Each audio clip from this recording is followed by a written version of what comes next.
So Indian women's of South Africa women's first ஓடிஐல வந்து ஸ்மிருதி மந்தனா ஒரு மேட்ச் வினிங் 100 அடிச்சிருக்காங்க மக்களே. 117 ஆஃப் 127 பால்ஸ், 12 பவுண்டரி, ஒரு 6, சச் அ க்ரூஷியல் இன்னிங்ஸ். நல்லா ஞாபகம் வச்சுக்கோங்க, ஒரு ஸ்டேஜ்ல இந்தியா 99 for 5 இக்கட்டான நிலைமையில இருந்தாங்க. அந்த டைம்ல இந்தியாவுக்கு இருந்த ஒரே ஹோப் ஸ்மிருதி மந்தனா மட்டும் தான். ஏன்னா அவங்க தான் செட் ஆகி 43 ரன்ஸ் நாட் அவுட்ல இருந்தாங்க. அண்ட் அதுக்கப்புறம் பாத்தீங்கன்னா அவங்களும் தீப்தி சர்மாவும் சேர்ந்து ஒரு க்ரூஷியல் பார்ட்னர்ஷிப் 81 ரன்ஸ். அதுக்கப்புறம் ஸ்மிருதி மந்தனா அண்ட் பூஜா வஸ்திராக்கர் ஒரு இம்பார்ட்டன்ட் பார்ட்னர்ஷிப் 58 ரன்ஸ். இதெல்லாம் ரொம்ப ரொம்ப இம்பார்ட்டன்டா வந்து அமைஞ்சது இந்தியா பொறுத்த வரைக்கும். ஏன்னா ஸ்மிருதி மந்தனா மட்டும் இந்த இன்னிங்ஸ் விளையாடலன்னா இந்தியாவோட சிச்சுவேஷன் வந்து பாத்தீங்கன்னா ரொம்பவே பேடா இருக்கும். ஃபென்டாஸ்டிக் இன்னிங்ஸ்ங்க. அவங்க கவர் டிரைவா இருக்கட்டும், அவங்க புல் ஷாட்ஸா இருக்கட்டும், எல்லாமே பியூட்டிஃபுல்லா விளையாடினாங்க.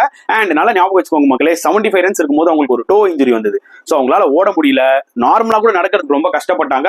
பட் ஸ்டில் ஒரு ஃபைட்டிங் இன்னிங்ஸ் சொல்லலாம். 75 அப்புறம் எக்ஸ்ட்ராவா இந்தியாவுக்கு க்ரூஷியலா ஒரு 40 ரன்ஸ் ஆட் அப் பண்ணாங்கன்னு தான் சொல்ல முடியும். ஸோ ஸ்மிருதியோட இந்த ஃபார்ம் வந்து ரொம்ப க்ரூஷியலா இருக்கு. இது அவங்களோட 6வது ODI 100 அண்ட் 2வது ODI 100 அடிக்கிறாங்க சவுத் ஆப்பிரிக்காவோட.